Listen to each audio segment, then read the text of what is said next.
Again, be of good courage. God shall strengthen your heart, all ye that hope in the Lord. Tayo magsiupo. That's the message. I hope makita niyo sinabi kagad ng Diyos. God shall strengthen your heart. Gagawin ng Diyos na kayo magdalang tapang. Ang inyong puso ay magkaroon ng tapang. Kayong lahat na nagsisiasa sa Panginoon. So, if you are passing through some trials, tayo ngayon marahil ay dumadaan sa mga kalungkutan, dumadaan kayo sa mga disappointments, or you might be passing through some pain, mga nakakasira ng kalooban. Sabi ng Panginoon, God shall strengthen your heart. Amen? Ang sinabi lang ng Panginoon, only that hope in God. Kailangan sa ating panig, you should hope and trust sa Panginoon. Well, Pastor, okay lang naman ako, maayos, maganda buhay namin, wala kaming karamdaman, salamat sa Diyos. Pero maghintay ka lang, you will one day pass through such pain. Ang problema ko sa pagdurusa na dinadaanan ng maraming Kristiyano is one of the hardest na experience na pwede mong maranasan.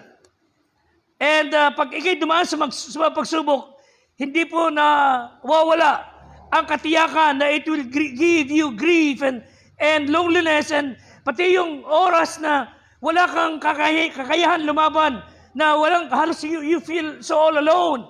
Yung kalungkutan, it would sneak up sa ating araw-araw na buhay, na sukat ikay magiging depressed. Tulungan tayo ng Diyos, mga kapatid. Kayo na dumadaan sa kalungkutan, merong pasanin, merong problemang pinagdaraanan, lalo yan bumibigat. Sometimes when you hear the song na paborito naman mo sa buhay,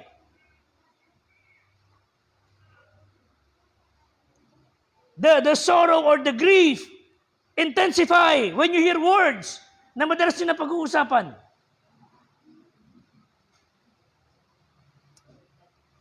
And the pain ay tumitindi na wala kang gagawin.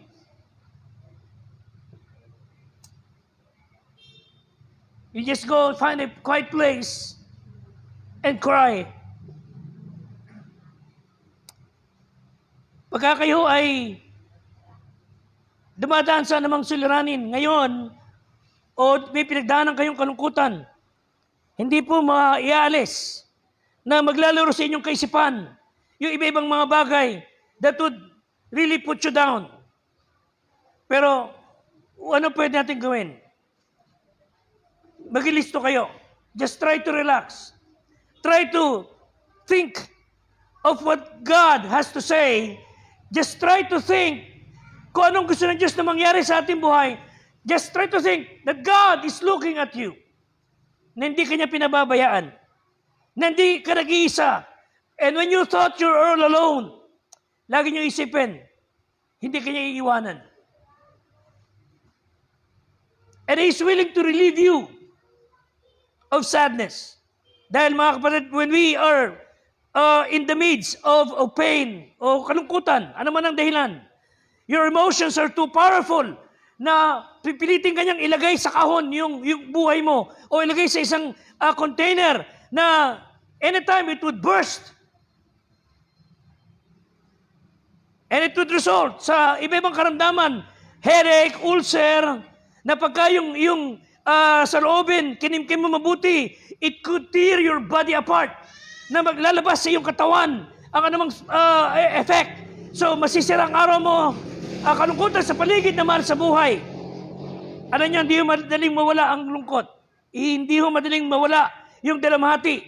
It always takes time na maghilom ang anumang kirot na nararamdaman natin. I hope you would find time na lumakas ang loob lalo. And it's best na tayo dumadaan sa mga suliranin o sino man. You would find a community of people who are also grieving, na dumadaan sa mga pagsubok na tulad mo, and you would find yourself na ka-fellowship nila o kasama nila wherein you have the same mind, the same experiences, because they understand how you feel. Romans 12, verse 15. Si Paul ay nagsasabi sa atin ng mga paalala, when you are in the midst ng mga suliranin. Romans 12:15, ang wika ni Paul, makigala kayo sa nagagalak, makiiyak kayo sa nagsisiyak. Healing happens when we share our grief with others. Palagi pong dalawa yan, side. When you are in pain and in sorrow, when you are feeling so lonely, at marami kayong pinagdaraanan suliranin, hindi lamang po kayo dapat nag-iintindi of what you can do. Pangalawa, think of what you can do to others. Kung ano pwede mo maging bahagi para silang kagaya mong dumadaan sa ganung sitwasyon, ay may uplift mo rin naman. Hindi lang ikaw ang nakararanas, kundi ikaw rin ang makaranas ng pagpapagaan ng buhay ng nakararanas ng kalungkutan. And I hope you are getting my point, na tayo mga Kristiyano, hindi po tayo immune sa suliranin. And when we share our pain and sorrow to those you trust, to those who are willing to listen, nakagagaan po ng kalooban yan. At yung ating mindset na nakafocus sa kalungkutan, mababago yan. At masuswitch yan na, in the first place, alam mo ng Diyos na nangyayari sa akin. Hindi niya ako pababayaan. Amen? So let God use others to comfort you. Let God use other people to strengthen you. Above all, tayo mga Kristiyano, find your strength sa Panginoong Diyos. Kristiyano ka, it's high time that you commune with Him more seriously. Spend time with His Word. Lagi mo siyang ka-fellowship. Lagi mong unawain ang kanyang salita. Lagi mong ipamuhay. Go to Awit 25, Psalm 25, verse 16. As we read these verses, these are honest prayers ni David and others na sa tagal ng panahon, when they prayed such prayer, it helped them, lalo yung mga nagdurusang kasama nila. Psalm 25, verse 16, and you will read as we follow, wika nila, they have heavy hearts, they have pain and sorrow, tulad ng marami sa atin. At sabi ng Bible, panumbalikin mo ako, maawa ka sa akin, sapagkat ako'y nag-iisa, nagdadalamhati. Ang kabagabagan ng aking puso ay lumaki. Hanguin mo ako sa aking kapanglawan. Gunutin mo ang aking pagkapikati at aking damdam. Ipatawad mo ang lahat kong mga kasalanan. In the midst of pain and sorrow, nananalangin sila, Lord, hayaan mo ko makapanumbalik sa iyo. And if there are things na ako hindi ginawang tama, may ginawang hindi tama, ako'y patawarin mo, Panginoon. It's time that we find ourselves na, Lord, ayusin mo ako. Patibayin mo ako, patatagin mo ako. Go to chapter 34, Psalm 34, verse 17 and 18. Ang wika ng Bible, Psalm 34, 17 and 18, read the word, ang matuwid ay nagsidaing at dininig ng Panginoon. Amen? Iniligtas sila sa lahat nilang mga kabagabagan. Ang Diyos ay malapit sa kanila na may bagbag na puso. Inililigtas ang mga may pagsisising diwa. When you approach God with a contrite heart, God listens. And si Paul sa 1 Thessalonians chapter 4, verse 13. 1 Thessalonians 4, verse 13. He gave us encouragement na tayo mga Kristiyano, tayong lahat, noon at ngayon, God is encouraging us through the Word. Wika ng Bible, 1 Thessalonians 4, verse 13. Ngunit di namin ibig na kayo'y di makaalam tungkol sa namatay upang kayo'y, sabi ng Bible, huwag malumbay. I want you to know so that you will not sorrow, so that you will not be lonely. I want you to know, sabi ni Paul, ang mga bagay na sasabihin kong ito upang hindi kayo malungkot na gaya ng iba na walang pag-asa. Church, masama bang malungkot tayo? Hindi ho. Lahat po tayo nakaranas ng lungkot. Pero ang kaiba ng ating kalungkutan, we have hope. Amen? Church, if you are in pain and in sorrow, Ang kaibahan mo sa hindi manampalataya, we have hope. Sila na hindi Kristiyano, wala silang pag-asa.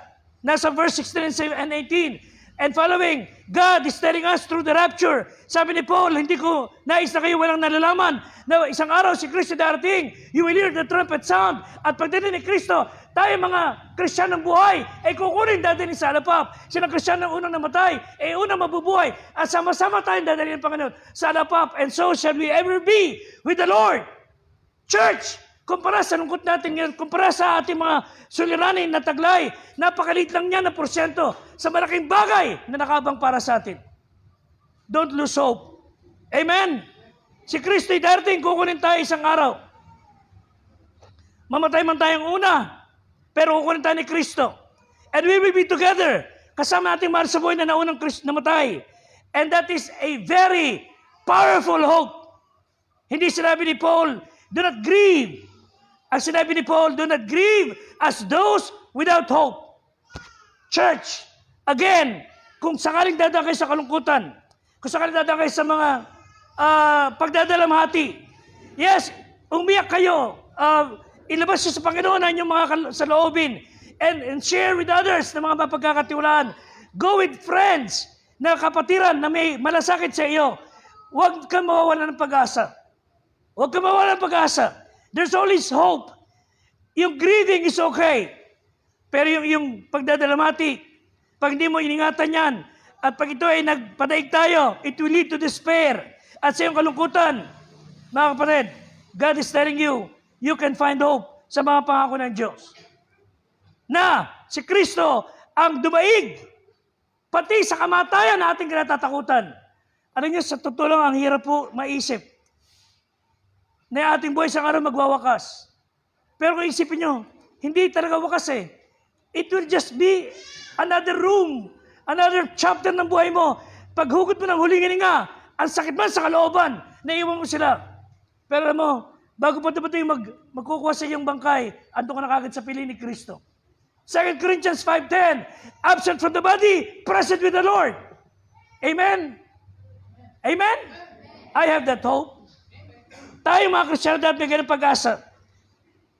Balungkot man. Last week, nandun kami sa isang wake ng ating kapatiran sa Manila. Pero alam niyo, bago siya pumanaw, I still remember si Nanay Rebecca na aming kapatiran doon. Lumalakad siya pumunta sa church. Then the last time we visited her, masigla siya. Pero I know na bilang na rin ang kanyang araw. Finally, she died. Pero alam niyo, sabi ko sa asawa, alam mo tatay, ang Panginoon ay kapiling na si nanay. Wala tayong magagawa hanggang doon na ang kanyang buhay. Pero you will see her again. Magkikita kayo muli. Tayo mga Kristiyano, we will have our reunion with our loved ones. Yes, we will cry and we will be in pain. We will miss them. Pero alam nyo, sandali lang yan. Ang malungkot lang po mga kapatid, mga hindi Kristiyano. Ang mundong ito, there's something wrong with the world. Puno-puno ng karamdaman, digmaan, poot, riot, kalungkutan, confusion, lahat ng area ng buhay ng tao, and yet they would rather turn their back sa Diyos kaysa magbalik sa Diyos. Man longs for a better day. Nagangad ng millennium, pero kailang nadama ay pandemonium dahil sa kanilang pagsuway sa Diyos. And anong dahilan bakit mayroong strife? Bakit mayroong suffering? Pagka dumating ang trahedya ng ating buhay, ang ating buhay ay kinalapulan ng suliranin, kalungkutan, and when the dearest person sa iyong puso ay may karamdaman, mayroong aksidente, people would rather clench the fist ng kanilang mga kamay, and God will be blamed. They would rather say, Panginoon, unfair ka. Panginoon, di mo alam nangyayari sa amin. Akala ko, Diyos ka ng pag-ibig. I thought you love us. Or we would rather say, nasan ka, Panginoon, ngayon may karamdaman kami. Nasan ka, Panginoon, ngayon kami nagdurusa. At kung ang Diyos, wika nila, ay nagmamalasakit, wala pa siya kapangyarihan na gumawa ng bagay na makatakas tayo sa problemang ito. Or maybe there's no God at all. Yan ang sinasabi ng mga unbeliever. At minsan sinasabi ng mga Kristiyano na nawalan ng tiwala sa Diyos. And I believe that's one of the hardest experiences na kinakaharap natin. But we must face it.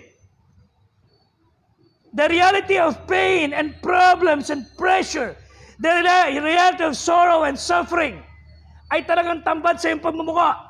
Gusto ko maintindihan nyo, magkaroon na tayong tamang pananaw. Let me give you 3 things. Remember, yesterday's cursed. Yung sumpa nung nakaraan ay inayos na ng Diyos. Yung sumpa na magiging perwisyo para sa atin. Yung sumpa na magdudulot ng kapahamakan ng ating buhay paglipas ng panahon na walang Kristo ay inayos na ng Diyos. Wala na tayong sumpa. Amen? Romans 5:1, Romans 8:1, there is now no condemnation. Wala ka namang hatol. Wala na namang impyerno pupuntahan ang mga Kristiyano. Ayun, nakarating na sa ating kaisipan na wala nang problemang impyerno pupuntahan ng mga Kristiyano. Let me go back. Nang nilikha ng Diyos ang lahat, it was absolutely perfect. The perfect God made perfect man and perfect woman. And the perfect God set them in a perfect environment, the Garden of Eden, and gave them perfect freedom. And listen to this. Perfect freedom is the ability to choose. Tayo po ay mayroong kakayahang mamili. Nung nilikha ng Diyos ang tao, you have the freedom to choose. Whether to choose Christ or to choose Satan. To reject Him or to receive Him. So you have the capability to choose. Ang malungkot lang mga kapatid, man and woman rather chose sin than the Savior. And so pumasok ang kasalanan sa mundo. When Adam sinned, na magkasala ang lalaking unang nilikha ng Diyos, kinaladkad niya ang lahat ng nilikha ng Diyos into a bondage ng tawag ng Bible, alipin ng kabulukan. Romans 8:21. Tingnan sabi ng Bible, Romans 8:21. Kinaladkad ni Adam, the creation of God, sa kabulukan, alipin ng kabulukan. The entire creation ay sinumpa ng Diyos dahil sa kasalanan. Mayroong malaking puzzle dito mga kapatid. Why did God allow sin entered into the world? Di ba? Kung talagang perfect siya at mahal niya tayo, bakit niya pinayagan, wika, na magkasala si Adan? Kung siya nga rin ay mabuti, why did He allow even the potential possibility for sin? Tanong ng mga tao na naggagaling-galingan. Why doesn't God just step in and kill Satan and destroy him? Total, Diyos naman siya. Kung titignan natin mukhang valid. Kung titignan natin mukhang okay. Kung talagang Diyos siya at anak niya tayo, ba't niya tayo pinababayaan naghihirap? Tanong na iba, kung anak ka ng Diyos, ba't niya pinababayaan ikay nagkakasakit? Kung anak ka ng Diyos, anak ka ng hari ng mga hari, ba't inayaan ka niyang nagdurusa na para napakatinding pulubi? Bakit? Kung meron Diyos, wika nila. Mga kapatid, there is a reason why God made man perfectly free, including free to sin. Kung inalis ng Diyos ang lahat ng kasamaan kagad at ginawa niya yung tulad ng nais natin, He would remove our freedom at hindi magiging perfect ang pagkalikha sa atin. And let me explain. Meron tayong ability to choose. If we're not free to choose between good and evil, hindi ka malaya. You're not free. Our choice is no choice at all. Ang nilikha ng Diyos, mga kapatid, na perfect, ay binigyan niya ng layang mamili. Ang nilikha niyang tao tulad natin, have the capability or ability to choose to love Him and serve Him freely. Walang pinipilit ang Diyos na maglingkod sa inyo at mahalin siya. God is a God of love. Nilikha niya tayo na makapag-fellowship sa Kanya and to enjoy Him. Revelation 4:11. Tayong mga tao, nilikha niya for His pleasure. Pero ginawa ng tao, mas pinili ang kasalanan at naglingkod kay Satanas. Niya siya na pag-ari ng Diyos ay naglilingkod kay Diablo. Yan ang nangyayari. Ito dahilan, ba't ka nilikha ng Diyos? Revelation 4:11. Nilikha ka niya for His pleasure. Mga kapatid, are people giving God the pleasure? Na pag nakakita ng konting barya, tumutoma? Ha? No. Amen? Are people giving Him pleasure? Na pagka nakaraw ng konting sweldo, puntahan sa lahat ng sayawan at gimikan at nagiinuman sila, lalaki at babae, lasinggero? Is that the purpose God created you? No. But pinili nila yun. Tayo mga nanampalataya sa Kanya. We were created to have fellowship with Him and enjoy Him forever. Most of all, He desires na tayo ay magkaroon ng mainam na pag-ibig sa Kanya na hindi napipilit, hindi pinapuwersa. Dahil pagka pinuwersa, yung pinilit mong mahalin ka, pinilit niyang ibigin natin siya. That is not love. If we are not free to choose to love and follow Him, pinupuwersa niya tayo. Mga kapatid, forced love is not love. Pagka pinipilit yung mahalin kayo, ayaw naman sa inyo. Abay, mag-isip-isip ka na. Ang iba dinudukot pa. Pinapahirapan pa, tinatakot pa, para mahalin siya. Ayaw na Diyos yung ganon. Gusto niya kusa niyo ibibigay, ayan yung puso. Na tayo nagmahal sa Kanya, we became the bride of Christ. Tayo ang bride, siya ang bridegroom. At walang matinong bridegroom na pipilitin, papuwersahin ang kanyang babaeng papakasalan, napipilit na lang umuo. Napakapangit nun. Ewan ko kayo kung lalaki kayo, na ang papakasalan nyo, babaeng ayaw kayong mahalin. Napakapangit. So God gave us freedom so we can truly love Him. At pwede nyo tanongin, what is God going to do sa lahat ng kasamaan, pagdurusa sa mundong ito? Mga kapatid, listen. God is not going to destroy evil and suffering. He's not going to destroy. God is going to defeat them. Tatalunin niya lahat yun. Tatalunin niya yung sakit meron kayo. Tatalunin niya yung lungkot meron kayo. Tatalunin niya yung pait na meron kayo. At sa pagtalo niya yan, with your pag-ayon sa Kanya, you will be totally set free. The curse yesterday. Pangalawa, the conquest tomorrow. Ang pagtatagumpay na gagawin ni Kristo, finally, sa kinabukasan, sa hinaharap. Meron dalawang garden. Tandaan niyo, baka nakalimutan niyo. May dalawang garden sa Bible. The Garden of Eden, andun yung first Adam, then the Garden of Gethsemane. Andun ang second Adam, si Kristo. Si Kristo bilang anak ng Diyos, siya na Diyos anak, nagdusa para sa atin. He took upon Him the sin of the world, pinasan ang sala, binayaran sa krus, ipinako doon lahat ng ating kasalanan, at siya'y namatay. At siya po'y namuli. Amen? And when He returns, the curse will be lifted. Pagdating ni Kristo, mga kapatid, creation will be changed. Lahat ng ito sa ating paligid ay babaguhin niya. Isaiah 55, verse 12. Isaiah 55, verse 12. Sapagat kayo ilalabas na may kagalakan at papatnubayang may kapayapaan, ang mga bundok, mga burol, ay magsisibulas ng pag-awit sa harap nyo at papalakpak lahat ng punong kahoy na parang kanilang mga kamay. Time will come, creation will be changed for the best. At ang wika ng Bible, bubulas ang pag-awit, papalakpakan lahat ng punong kahoy, maglalabas ang kagalakan, at papatnubayan may kapayapaan. Lahat ng problema, lahat ng kalungkutan, lahat ng karamdaman, tatapusin lahat ni Christian. He will destroy them. Ano magiging resulta? Ultimate triumph. Christ has broken the curse. And then finally, number 3. Ngayon, so nung nakaraan, yung curse, tinalo niya. Pangalawa, darating ang panahon, dadaigin niya ng lubusan. At ngayon, today's comfort. Ngayon, tingnan po sa Romans 8:22. Romans 8:22. Today, nalalaman natin na ang buong nilalang ay humihibik, nagdaramdam na may kahirapan, kasama natin hanggang ngayon.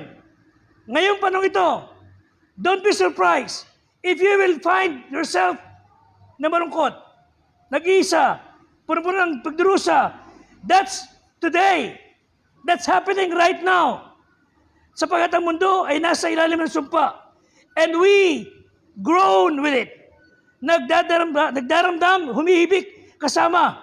Pero mga kapatid, ito magandang balita. That's not the end of the story. That's not the end. Listen. Sinabi ni Paul na hindi mawala ang pagdurusa. At siya mismo, hinarap niya lahat yun. At bigyan tayo ng kasiguruhan.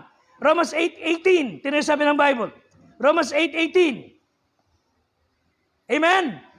Sapagkat napatutunayan ko, listen, na ang pagtitiis sa panahong ito'y hindi karapat-dapat maitumbas sa kaluwalhatiang mahayag sa inyo. Hey, tell me, anong meron kayong kalungkutan ngayon? You tell Him. Anong pain meron kayo ngayon? You tell God. Lahat ng kalungkutan. Ano sabi? Lahat ng pagtitiis sa panahong ito. Sasabihin ni Kristo sa iyo, okay, you tell me. Isulat mo lahat yan. Ang katapat niyan, napakalaking kaluwalhatian na mahayag sa iyo. Gatundok lang yan sa nakaabang sa iyong kaluwalhatian. Hindi ko kaya ipaliwanag mabuti. Pero I hope it refreshes you. Verse 28. Nalalaman natin lahat ng bagay nagkakalakip-lakip sa ikabubuti ng mga nagsisibig sa Diyos. If you love God, church listen, kung mahal mo Diyos, anumang dumadaan sa pagsubok, anumang suliraning meron ka, anumang pait meron ka, kung mahal mo Diyos, lahat ng bagay niyan, it will turn out good for your best. Yan sabi ng Bible. And verse 37, sabi ng Bible, in all these things, we are more than conquerors. Lahat tayo mga Kristiyano ay parang madirigmang nagtatagumpay. The groans we endure are temporary. The glory we expect is eternal. Yes, it's painful na meron tayong na pumanaw na mahal sa buhay. It's painful na meron kayong taglay na sakit. It's painful na meron kayong malaking kinakaharap na suliranin. Pero mga kapatid, sandali lang yan. Laragpas yan. Ika nga na isang tao sa kanto. Ano ang pinagdadaanan mo ngayon? Listen. Ano ang pinagdadaanan mo ngayon? Daanan mo lang. Daanan mo lang. Do not stay there. Daanan mo lang. Laragpas siya yan. Again, Psalm 31, verse 24. Kayo magpakalakas at maglalantapang ang inyong puso.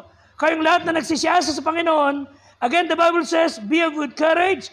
God shall strengthen your heart. All ye that hope in God. Let me give you this short story. Actually, Bible story. Si Paul and Barnabas, sa Bible, nagkaroon ng paghiwalay dahil sa kay John Mark. Halos magsuntukan sila dahil ayaw ni Paul isama si John Mark. Dahil iyakin sa gawain. Etong nangyari ito, dapat mabigay sa atin ng kaaliwan na sila mga lingkod ng Diyos noon, nagkakaroon din ng suliranin. Isang kaaliwan para sa atin, mga kapatid, na mga lingkod ng Diyos noon, na taglay ang Espiritu ng Diyos, may mga struggle din kagaya natin. At kung tutusin, mas mapalad tayo. Dahil tayo mas maganang buhay kaysa sa kanila. At silang mga Kristiyano na nabuhay tulad ni Samson, mga manampalataya, Samson, David, at ibang mga lingkod ng Diyos nung araw, na puspos ng Espiritu ng Diyos. Tulad ni Job and Jeremiah. Silang dalawa, alam niyo ba mga kapatid, isinumpa nila na ipinanganak sila. Job and Jeremiah, cursed the day they were born. Na sa matinding paghihirap. Si Elijah, si Jonah, napagod sa buhay at mas gusto nilang mamatay na lang kaysa maglingkod sa Diyos. Siguro naman walang gumagawa sa atin nun. Wala sa ating nagkasala ng napakatindi na hindi nakabangon. Wala sa ating isa man na nasa lugmok ng pagdurusa na manatiling nakaandusay. Ibig sabihin mga kapatid, equally, no one stands so firmly that he may not fall. Kung si Peter, Paul, and Barnabas na hulog sa kalungkutan, they fail.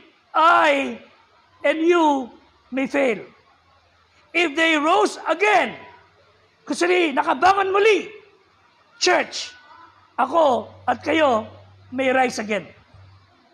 Amen? Kailangan lang natin, you hope in God. Tayo manalangin. Panginoong Diyos, hiniling ko po sa iyong pagkilos